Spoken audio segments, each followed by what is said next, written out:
চাঁদপুরের 3 আসনে জাতীয় নির্বাচনে এমপি আমরা যাকে চাই সে তো মোদের প্রিয় নেতা মানিক ভাই।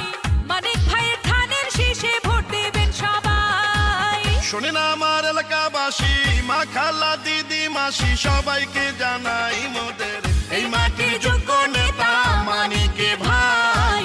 ইনশাআল্লাহ